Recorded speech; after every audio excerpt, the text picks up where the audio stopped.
바울의 마음에는 아시아 지역에 그리고 에베소에 가서 복음을 전하고 싶었는데 누가 막으셨어요? 성령이 계속 막으셔가지고 어디까지 내려갔다? 드로아까지. 그 위에 드로아 있죠? 드로아 동그라미 치시면 됩니다. 그죠? 드로아까지 내려갔는데 그 드로아에서 누가 나타나요? 마게도냐인이 나타나서 하나님께서 그 마게도냐인을 통하여서 건너와서 우리를 도우라는 환상을 보게 되죠. 바울의 생각에는 어떻게 했어요? 아시아 지역만 복음을 전하려고 했는데 성령이 자꾸 막으시니까 마음이 너무 힘들었어요. 그래서 드로아까지 내려갔는데 거기서 하나님께서 마게도냐 사람, 유럽의 첫 관문에 있는 그 땅의 사람의 모습을 보여주면서 아시아만 생각했던 바울에게 뭐죠? 유럽으로 복음을 확장하는 그 기회와 선교의 문을 활짝 열어 주셨습니다. 그래서 바울이 어떻게 합니까? 그 말씀에 즉각적으로 순종하게 되고 유럽으로 건너가게 되는 거죠. 하나님은 바울이 생각했던 것보다 훨씬 원대한 뭐죠? 복음의 길을 준비하셨습니다. 우리도 때로는 우리 눈앞에 길만 보죠. 왜 나에게 이런 일이 일어났는지, 왜 이 길이 준비했는데 막혔는지 우린 잘 알지 못합니다. 그런데 하나님은 뭐죠? 우리의 모든 길의 시작과 끝의 과정을 아신다는 거죠. 내 길이 막혔을 때 그것은 실패가 아니라 하나님께서 내가 보지 못한 새로운 길을 준비하시는 것임을 우리가 믿음으로 받아들여야 되고 또 내 생각보다 더 놀라운 계획함의 그 일들을 준비하신다는 것을 믿는 거죠. 그래서 바울은 그 분명한 믿음의 확신을 가지고 즉시로 드로아에서 배를 타고 어디로 갔어요? 네아폴리로 갔죠. 바로 마게도냐의 첫 외항에 해당됩니다. 네아폴리 이렇게 확인하시면 지도에서 되죠. 한번 네아폴리 유럽의 첫 도시 같이 한번 읽어볼까요? 시작. 바울은 드로아에서 마게도냐 지방을 향해 출발한 다음 이튿날 빌립보 마게도냐 지역의 첫 번째 도시의 외항인 네아폴리 항구에 도착했다. 11절에 보니까 같이 읽어볼까요? 시작. 우리가 드로아에서 배로 떠나 사모드라게로 직행하여 이튿날 네아폴리로 가고 중간에 그 섬 지나가는 게 보이죠? 그게 사모드로아 섬을 지나서 네아폴리로 갔다는 거죠. 자, 네아폴리가 어떤 도시냐? 위치 한번 읽어볼까요? 시작. 마게도냐의 주요 항구 도시이고 빌립보에서 동남쪽으로 16km 떨어진 지점. 역할은 빌립보의 관문 항구였다. 외항이었다. 그리고 사도 바울이 아시아를 떠나 어디요? 유럽 대륙에 최초로 첫 발을 내디딘 지역이었다.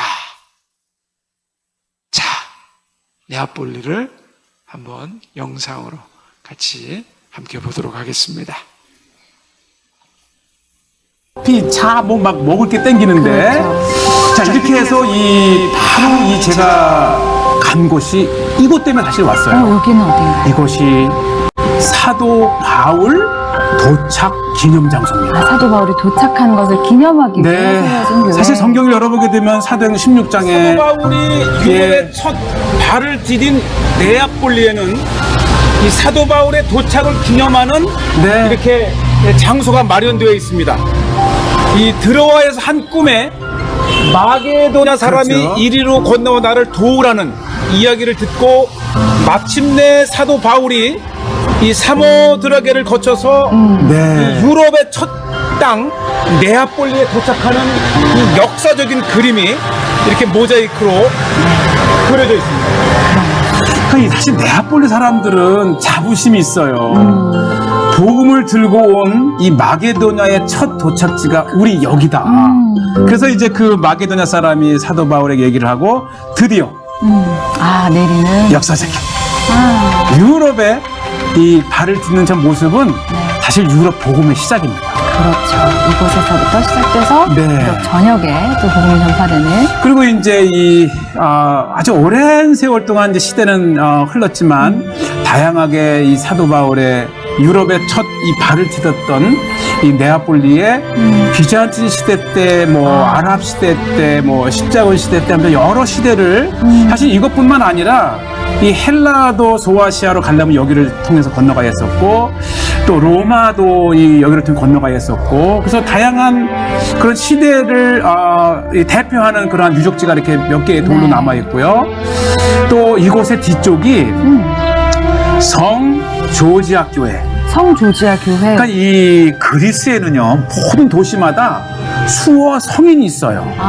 네. 도시마다. 그렇죠. 이 도시를 지키는 그 중에서 이제 이 성 조지아 아마 이 조지아가 이렇게 이제 그 악의 세계를 무찔렀던 신앙의 용사인가 봐요. 네. 그래서 이제 그분을 기념한 교회가 같이 이렇게 사도 바울 도착 기념 교회가 있는데 네. 제가 여기를 몇 번을 갔어요. 이 이제 1월에도 가고 3월에도 가고 4월에도 갔는데.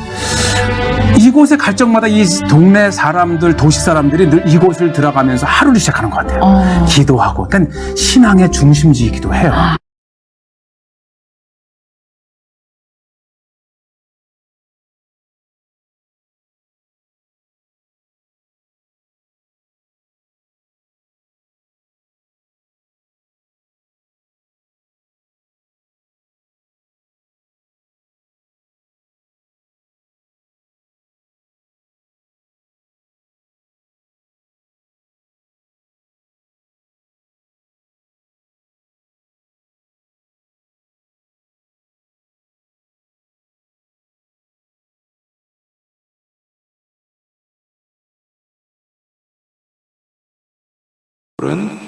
복음을 전하는 것이 더 좋다라고 생각해서 바로 빌립보로 넘어가게 되죠. 여러분 거기 빌립보 한번 보도록 하겠습니다. 알렉산더 대왕의 아버지 필립 2세 빌립, 그래서 빌립보, 과거에 왕들의 이름을 따서 이 도시의 이름을 짓잖아요. 자, 사도행전 16장 12절의 뒷장으로 넘어가시 보면 거기서 빌립보에 이르니 이는 마게도냐 지방의 첫 성이요 또 로마의 식민지라. 이 성에서 수일을 유하다가 되어 있습니다. 자, 위치 한번 읽어볼까요? 시작. 마게도냐현 그리스의 북부의 첫 성이자 유럽 선교의 관문. 정치적 위상은요 로마 직할 식민지 제2의 로마라 불림. 주민 구성은요 로마 퇴역군인 로마 시민권을 가진 이주민, 헬라 원주민, 로마 시민들과 똑같은 법적 권리와 면세 혜택을 누림. 특징은 친로마 성향, 로마 황제에 대한 충성심과 자부심이 매우 강하다. 에그나티아 가도, 동서양을 잇는 무역과 군사의 핵심 도로 관통, 로마에서 아시아로 가는 직통 고속도로, 종교는 황제 숭배 성행, 유대인 회당이 없을 정도로 영적으로 척박하다라는 거죠. 알렉산더 대왕의 아버지의 이름을 따서 빌립보라고 지었는데 아우구스투스 로마 황제가 이곳에다가 퇴역한 군인들의 중심 도시로 만들었습니다. 근데 이 도시의 특징은 상업과 군사의 중심지인데 그 도시의 가장 중요한 역할 중에 하나가 식민지 도시였음에도 불구하고 로마 시민권에 해당하는 지위와 자유를 도시에 허락했다는 거예요. 그러다 보니까 식민지 백성이었지만 식민지 백성으로 여겨지지 않고 로마 시민과 동일한 권리를 가졌기 때문에 그 식민지 백성들이었음에도 불구하고 뭐죠? 엄청난 자부심을 가진 도시의 사람들이었습니다. 그러다 보니까 작은 로마라고 불릴 정도의 도시였으니까 황제의 숭배 사상이 극심했고 그리고 여러 가지 종교적 우상 숭배들이 극심했던 곳입니다. 여기에 보면 빌립보의 동방과 서방을 잇는, 즉 아시아와 유럽을 잇는 고대 로마 시대의 고속도로가 있다는 거예요. 그게 뭐라고 그랬어요? 에그나티아 가도라고 했습니다. 지도 한번 보여주시겠습니까? 지도를 보면 저 도로죠. 지금 우리가 했던 바울의 터키에서 쭉 건너가면 이렇게 쭉 이어져 가지고 이태리까지 바다를 한번 건너면 이태리에 나 있는 또 그 도로는 피아라 그러죠. 비아, 로마에서 고속도로에 해당되는 길입니다. 저 길이 에그나티아 길이 한 1120km가 된다고 그래요. 얼마나 어마어마한 고속도로를 깐 건가요? 그 도로의 장면을 보여주면 다음 사진 한번 보여주겠습니다. 이렇게 바닥에다가 도로를 다 깐 거예요. 큰 길은요, 폭이 양쪽에 6m에서 9m 돼서 마차들이 양쪽으로 이동할 정도로 저런 길을 만들었다는 거죠. 로마가 상업과 군사적 이동 목적을 통하여서 기존에 있던 도로에다가 더 어마어마한 인력들을 투입해서 저런 길들을 만드는 일들을 했다라고 이야기하고 있습니다. 빌립보도 우리가 한번 잠시 한 3분 정도 영상을 한번 보도록 하겠습니다. 잠시만 빌립보 한번 보여주십시오.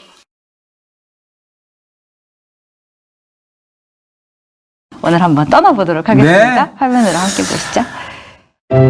이 빌립보에 도착하게 되면 무엇보다도 아주 정말 끝없이 드넓은 펼쳐진 대평원, 이렇게 평원이기 때문에 곡식도 많고 네. 또 이 빌립보가 이제 상기우스 산 그 기슭이 금광이래요. 네. 그러니까 곡식도 많고 금도 나고 풍부하고. 그래서 이 동쪽 마게도냐의 큰 성으로 성장을 했고요. 네.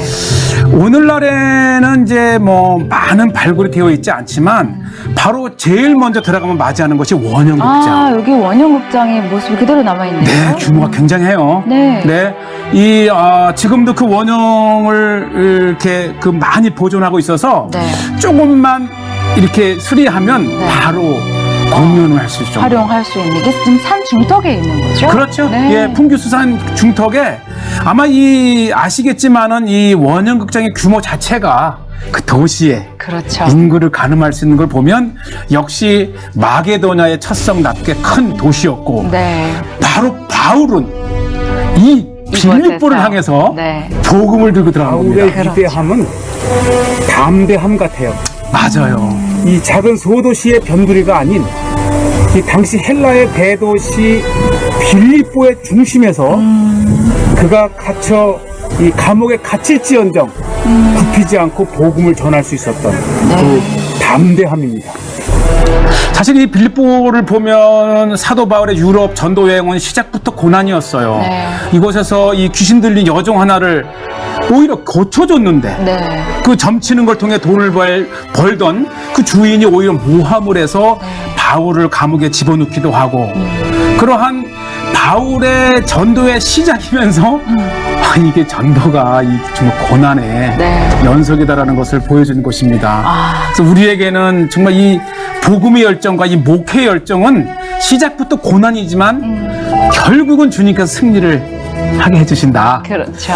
네. 네, 이게 제가 드론으로 보면 이게 극히 일부입니다. 네. 특히 이 일부이긴 하지만 굉장히 큰 규모의 도시였다가는 것과 바로 이게 뭐냐면요. 네.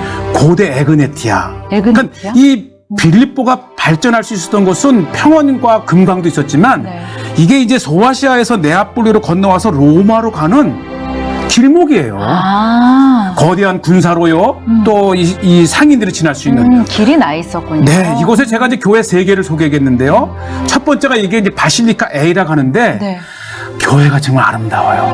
그래요. 그러니까 기둥을 통해서도 좀 알 수 있죠. 헬라의 도시요, 로마의 도시였지만 지금 보이는 것은 기독교 도시.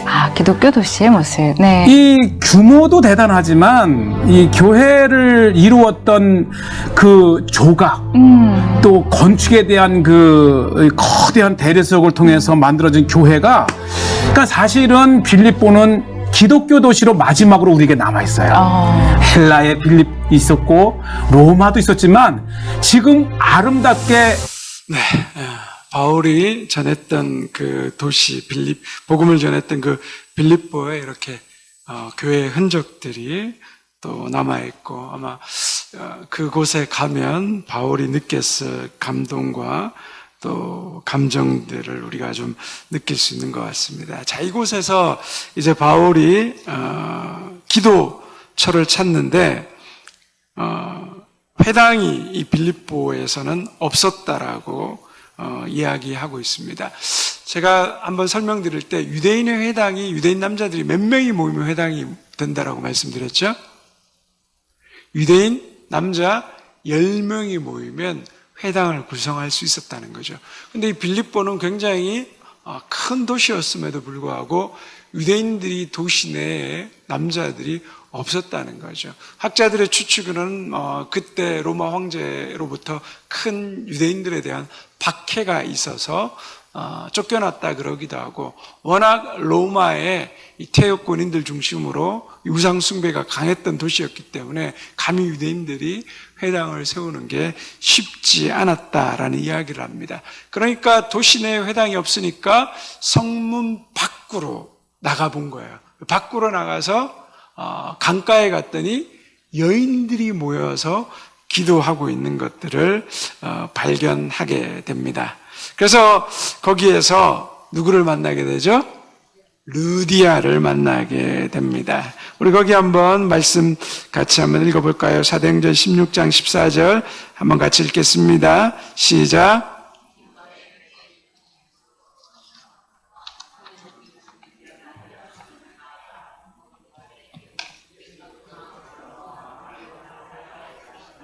네, 도아드려야 하는 자색옷감 장사로서 하나님을 섬기는 뭐죠?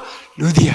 이방 여인인데 앞에서 설명드렸던 것처럼 하나님을 경외하는 사람들이 그곳에 이미 있었다라는 것을 말하고 있습니다. 루디아를 보고 뭐라고 말합니까? 자색 옷감을 취급하는 여성이다. 자색 옷감.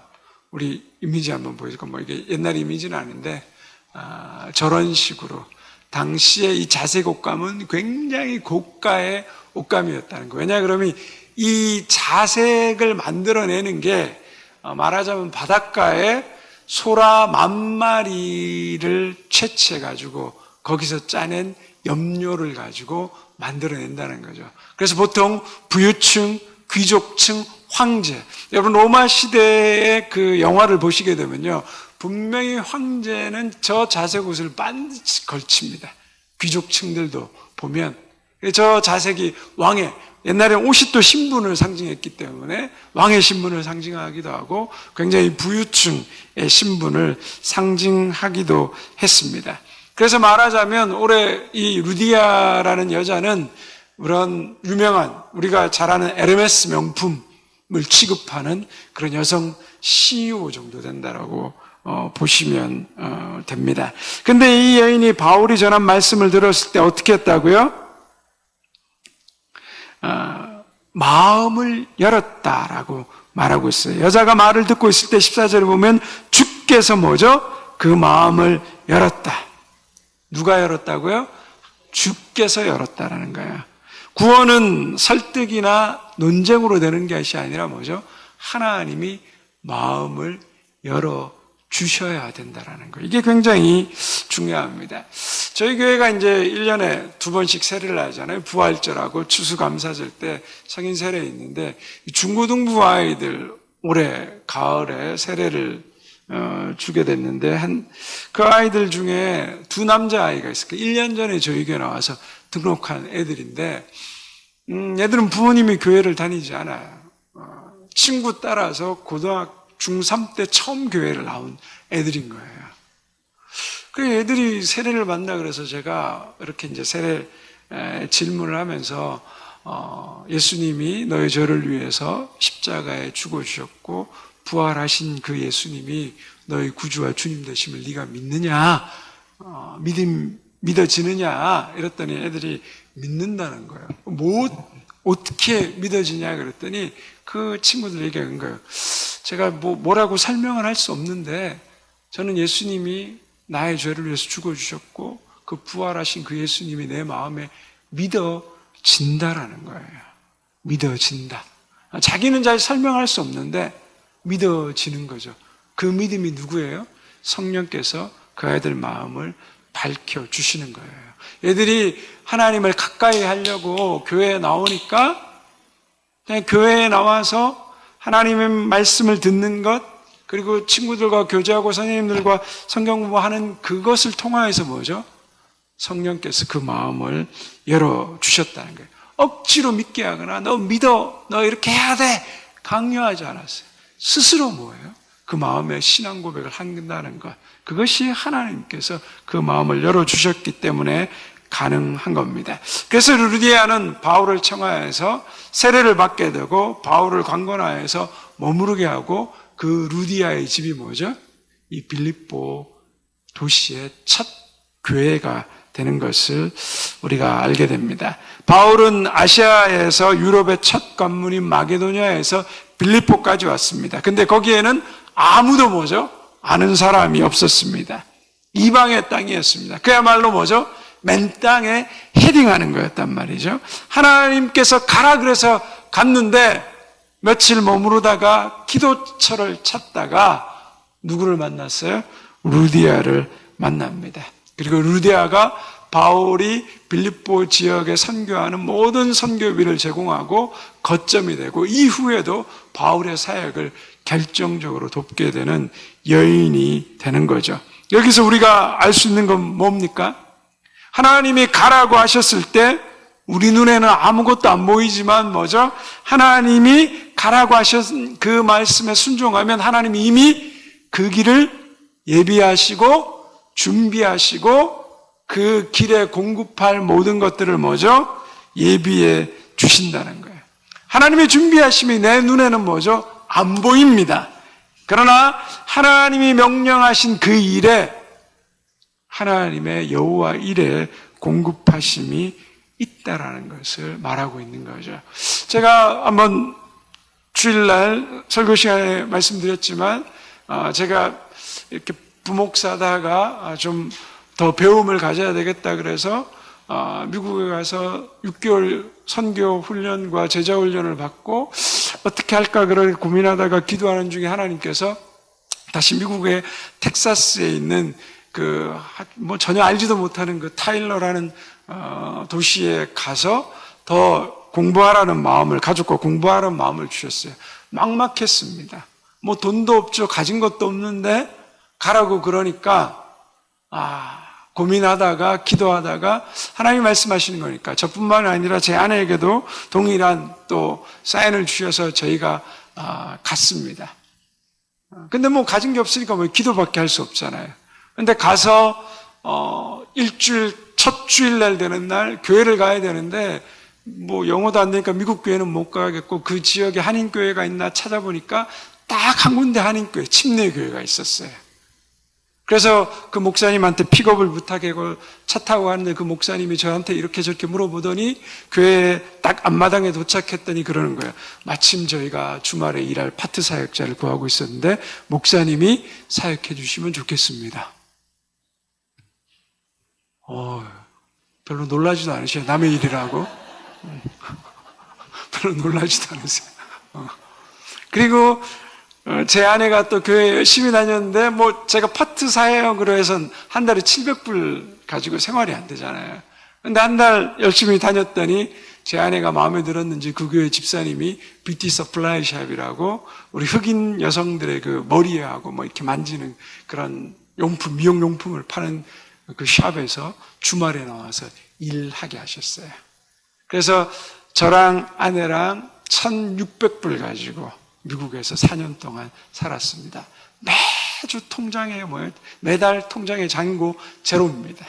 우리 아이들하고 유일하게 외식하는 것이 599달러 피자, 그리고 한 달에 한 번씩 맥도날드나 버거킹 데리고 가는 거. 그런데 뭐예요? 하나님이 그곳에서 굶지 않게 준비해 주셨다는 거죠. 두려움도 있었고 막막함도 있었는데 순종해서 나아갔더니 하나님의 눈앞에 아무것도 안 보였는데 가자마자 하나님의 그 예비하심의 공급하심을 우리가 경험할 수 있게 되었다는 거죠. 베드로가 예수님을 보고 물 위에 발을 디디려고 했잖아요. 얼마나 두려웠겠습니까? 힘들었겠습니까? 그러나 뭐죠? 믿음은 보이지 않지만 그 주님의 말씀에 순종해서 그 물에 발을 딛는 거예요. 그게 믿음인 거죠. 하나님이 분명한 명령을 하시고 사인을 주셨을 때 그 일에 순종하면 우리 눈에 보이지 않을지라도 하나님의 준비하심과 예배하심이 공급함이 되어 있다. 바울이 그걸 경험하지 않았겠습니까? 아무도 알지 못하는 그 낯선 땅에 왔는데 우르디아라는 여인을 바로 그 주에 만나게 되고 그 여인을 통하여서 복음 선교에 놀라운 그 빌립보 지역의 거점이 되었다는 거죠. 바울이 이 일을 경험하고 얼마나 행복했겠습니까? 기뻤겠습니까? 그런데 인생은 뭐죠? 그렇게 단순하지만은 않은 거예요. 한 고비 넘어가면 또 뭐죠? 다음 고비가 오는 거예요. 예측할 수 없는 일이 연속으로 벌어지는 겁니다. 그게 바로 뭐죠? 점치는 여종의 사건이 일어나게 되는 거예요. 자, 사도행전 16장 16절의 말씀을 함께 같이 읽겠습니다. 우리가 기도하는 곳에 가다가 점치는 귀신 들린 여종 하나를 만나니 점으로 그 주인들에게 큰 이익을 주는 자라. 바울과 실라가 계속 환영받으면 좋은데 복음을 전하는데 그렇지 못했던 것 같습니다. 점치는 뭐죠? 여종을 만났다는 거예요. 귀신이 들렸다는 거죠. 귀신의 포로와 통치 속에 있었다는 거예요. 점치는 귀신은 헬라어 원어에 보면 피톤이라고 나옵니다. 피톤. 자, 거기 한번 같이 읽어볼까요? 델포이의 시작. 델포이의 피톤의 영이 들려 점을 치며 주인들에게 돈을 벌어주는 노예라는 거예요. 그리스 신화에 따르면 신들과 인간이 만나는 중심 지점을 델포이라고 말합니다. 그래서 그 델포이라는 곳에는 피톤이라는 거대한 뱀이 살고 있었다는 거예요. 근데 이 뱀은 땅의 신으로부터 미래를 보는 능력을 받아서 예언하는 그런 능력이 있었습니다. 그런데 태양의 신 아폴로가 나타나서 활로 그 피톤을 쏴 죽이게 됩니다. 그러자 그 피톤이 가지고 있었던 예언하는 미래를 내다보는 능력이 아폴로에게 옮겨갔다라고 사람들이 생각하게 되는 거죠. 자, 요게 그리스 신화인데 요 그리스 신화를 가지고 오늘 본문의 장면을 보면 되는 거예요. 그 여인이 점치는 종인데 뭐가 들렸다고요? 피톤의 영이 들렸다는 거예요. 그럼 뭘 한다는 거예요? 미래를 내다보고 뭐죠? 예언한다라고 이야기를 하고 있는 거죠. 사람들에게 이 아폴로 신에 대한 숭배의 문화가 가득했던 빌립보 지역 사람들에게 이 점치는 여종은 그 몸속에 델포이의 그 신비한 뱀 피톤의 영이 들어있어서 미래를 맞춘다라고 사람들이 용하다 그러고 돈을 내고 예언을 들었다는 거죠. 그런데 그 여인의 상태는 어떤 상태입니까? 용하다고 사람들이 그 여인을 두려워하기도 하고 우러러보기도 했지만 그 여인의 상태는 비참했습니다. 귀신의 노예가 되고 그 여인을 산 여러 주인들로부터 돈의 착취를 받는 그런 여인이었다는 거죠. 이 여종이 바울 일행을 며칠 동안 따라다니면서 소리를 지르죠. 17절에 보면 어떻게 나와 있습니까? 우리 한번 사도행전 16장 17절 말씀 한번 목사님 화면에 한번 띄워주시겠습니다. 말씀 한번 같이 사도행전 16장 17절의 말씀을 한번 같이 한번 읽어보도록 하겠습니다. 읽겠습니다. 시작. 그가 바울과 우리를 따라와 소리질러 이르되 이 사람들은 지극히 높은 하나님의 종으로서 구원의 길을 너희에게 전하는 자라 하며. 자, 이 귀신 들린 여종이 뭐라고 말해요? 이 사람들은 지극히 높은 하나님의 종으로 구원의 길을 너희에게 전하는 자라는 거예요. 이 말만 들으면 뭐예요? 귀신들로 복음을 전하네? 예수님을 만난 귀신들이 뭐라고 그래요? 하나님의 아들이라고 말하잖아요. 귀신들도 뭐죠? 알아봤다라는 거죠. 그런데 당시 빌립보 사람들이 생각하는 지극히 높은 신은 하나님이 아니라 뭐죠? 제우스나 아폴로 신일 수 있다라는 거죠. 즉 하나님을 뭐죠? 여러 신 중에 한 사람으로 제우스와 아폴로와 동급으로 생각해서 그 개념으로 바울과 신라가 그들의 능력을 빌어서 이 일을 행한다라고 이야기하고 있다는 거죠. 그래서 귀신은 바울이 전하는 복음을 교묘하게 뭐죠? 그 사람들이 알고 있는 신, 그리스의 제우스나 아폴로 신으로 생각해서 섞어버리고 격화시켜버리는 거죠. 그러면 복음은 하나님의 계시가 아니라 뭐죠? 여러 신들이 말하는 말 중에 하나가 되는 거예요. 그러니까 바울이 그 여인이 며칠 동안 쫓아다니면서 그런 이야기를 하는 거를 듣고 견디기가 너무 힘들었습니다. 그래서 명령하죠. 우리 18절 말씀도 함께 같이 읽어보도록 하겠습니다. 시작. 이같이 여러 날을 하는지라 바울이 심히 괴로워하여 돌이켜 그 귀신에게 이르되 예수 그리스도의 이름으로 내가 내게 명하노니 그에게서 나오라 하니 귀신이 즉시 나오니라. 그 순간 수천 년 동안 사람들을 공포와 신비로 얽매였던 피톤의 영이 뭐죠? 한순간에 쫓겨나게 되는 거죠. 거창한 신화속의 뱀도 로마가 두려워하던 신의 신탁도 뭐죠? 예수 그리스도의 이름 앞에 아무것도 아닌 것이 증명된 거죠. 이 사건으로 요정은 더 이상 점칠 수 없게 되죠. 돈줄이 끊긴 주인들에게는 너무나도 큰 고통이었지만 이 여인에게는 뭐죠? 인생 최고의 날입니다. 자신을 괴롭히던 귀신의 영, 더러운 영으로부터 해방되고 자유함을 얻었습니다. 그리고 자신을 물건 취급하던 그 주인들에게 소나기에서도 자유하게 된 것입니다. 여러분, 오늘날 우리 주변에도 현대판 피톤의 영들이 많습니다. 그죠? 우리 눈앞에 아폴로 신전이 없죠.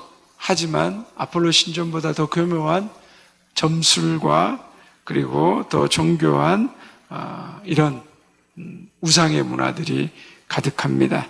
최첨단 과학시대라고 하지만 오히려 뭐죠? 점술과 무속은 더 성행합니다. 요즘 TV와 유튜브에 보면 얼마나 무속인들이 많이 나와서 프로그램을 진행합니까? 사람들이 그 앞에 나와서 자기를 얘기하고 마치 이 무당이 모든 미래를 내다보는 것처럼 이야기하죠. 과거는 잘 알 수 있어요. 그러나 미래는 그들의 영역이 아니거든요. 그러니까 사람들을 어떻게 합니까? 계속 두렵게 만들고 힘들게 만들죠. 왜 사람들이 점 보러 갑니까? 사주팔자를 보고 타로를 보고 그리고 오늘의 운세를 요즘은 뭐 워낙 이챗GPT가 좋으니까 아침 시작하면서 시작을 그렇게 하는 사람들이 굉장히 많다고 그러대요. 오늘의 운세에서 오늘 나에게 어떤 운이 있는가 그걸 아예 자동으로 프롬프트를 만들어 가지고 명령으로 넣어놓고 눈 딱 뜨면 몇 시에 땡 하고 열리게 합니다. 그래서 자기 오늘의 운세를 듣고 시작한다라는 거죠. 오늘날 우리 주변에 이런 일들이 너무 많은 거예요. 너무 수많은 사람들이 무속에 매여 있습니다.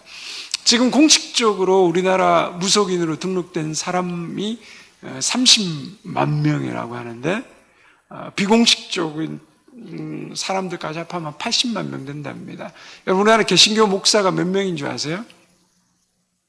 공식적으로 등록된 개신교 목사는 14만 명입니다. 근데 무당의 숫자는 뭐죠? 무속인의 숫자는 80만 명이라는 거예요. 그러니까 얼마나 우리나라가 이 무속의 문화에 강하게 접해 있는지. 기독교인은 20%도 점을 본다 그러죠. 그리고 요즘 MZ세대들은 이런 타로라든지 일반적인 점문화가 너무 자연스럽게 침투해 들어와 있기 때문에 30% 이상이, 그리고 기독교인의 49.2%가 점 보는 거 괜찮다라고 이야기하는 이런 시대에 우리가 살아가고 있습니다. 이게 뭐죠? 영적 혼합주의예요. 왜 점을 보느냐? 불안해서 본다는 거예요. 미래에 대해서 알고 싶어서 본다는 거예요. 근데 그 불안함을 점을 봄으로 말미암아 뭐죠? 더 불안 속에 사로잡히는 거예요. 나한테 저런 말을 했는데 그 일이 뭔가 일이 안 되면 뭐죠? 그 무당의 말이 맞네? 두려워하고 떨게 되는 거예요. 문제만 생겼다면 뭐죠? 그 무당의 말이 나를 옥죄는 거예요. 그러고 나면 어떻게 돼야 돼요? 또 가서 이 두려움과 이 불안에서 벗어나게 되면 어떻게 해야 되냐? 그럼 뭐죠? 처음에는 200, 500 했던 것들이 2천만 원짜리, 5천만 원짜리 굿으로 돌아옵니다. 결국엔 그 두려움을 이용해서 뭐죠? 돈벌이를 하죠. 여러분, 최근에 통일교에 대해서도 본 적이 있죠? 통일교가 헌금을 어떻게 여러분 하는지 보셨습니까? 언제인지도 몰라요. 조상의 조상들이 있는데 그 조상들이 가지고 있는 죄를 풀기 위해서 그 조상들의 얽매인 죄를 무속과 비슷한 연결을 해요. 풀기 위해서 뭐죠? 그 조상당 하나당 5만 원씩 헌금하는 거예요. 근데 이게 100대가 넘는 거예요. 그리고 점점점 올라가려면 뭐예요? 수십만 원씩 헌금하는 거예요. 저도 통일교가 어떻게 저렇게 돈을 버는가 했더니 이번에 그 밝혀지면서 드러난 거 보니까 그렇게 사람들 얽매이더라고요. 계속 두려움, 무서움, 인간을 뭐죠? 두려움의 노예로 얽매이게 되는 겁니다. 점치는 요종의 말이 맞았어도 뭐죠? 사람들은 그 영으로부터 자유하지 못했습니다. 돈벌이의 도구로 사람들을 묶어두었습니다. 사주가 너를 도울 거라고 유혹하지만 결국은 그 모든 것이 우리를 뭐죠? 노예로 만듭니다. 여러분 이사 가는데도 날짜 잡아야 되고 자식 결혼하는데도 뭐죠? 궁합을 봐야 되고 그게 안 맞으면 두려워서 결혼하지 못하고 왜 그런데 그렇게 두려움이 사로잡히는지 이해할 수 없는데 우리 안에 그런 생각들이 너무 많다라는 거죠. 하나님 말씀보다 점술과 예언, 영적 체험에 의해서 내 삶의 방향을 막 결정하려고 하는 경향들이 너무 크다는 거예요. 그러나 성경은 뭐라고 말합니까? 예수 그리스도의 이름에 이 모든 결박을 끊는 능력이 있다는 거예요. 예수 그리스도의 이름에 이 모든 더러운 악한 영, 이 귀신의 영, 우리를 옥죄고 목매이는 이 두려움의 영, 불안의 영을 끊어내는 능력이 있다는 거예요. 예수 그리스도의 이름으로 그에게서 나오라 했을 때 뭐죠? 거짓 영이 찍소리도 안 하고 어떻게 해요? 떠나가는 겁니다. 주님의 권능과 능력이 가장 큰 능력이며 가장 큰 파워지 이 세상의 거짓 영들에 미혹되어서 살아가서는 안 된다는 겁니다. 불안의 영, 기복의 영, 이런 혼합주의 영을 우리의 삶 속에서 끊어내야 됩니다. 우리가 반드시 붙들어야 되고 온전히 붙잡아야 될 그 능력은 누구라고요? 예수 그리스도. 올 한 해 시작하면서 우리가 예수 그리스도의 그 능력과 예수 그리스도의 그 권세 이름 앞에만 무릎 꿇는 우리가 되기를 원합니다. 이 가운데도 20%가 있을지 모르겠어요. 내가 딱 보면 알아요. 이러면 이제 사입이 되는 거예요. 여러분을 묶고 있는 모든 것들을 두려움, 불안을 끊어내고 예수 그리스도 이름 앞에 무릎 꿇는 온 그 놀라운 주님의 이름의 능력 가운데 올 한 해를 힘차게 시작할 수 있는 만물을 다스리는 하나님의 자녀로서 그런 당당함으로 살아갈 수 있는 저와 여러분 되기를 주님의 이름으로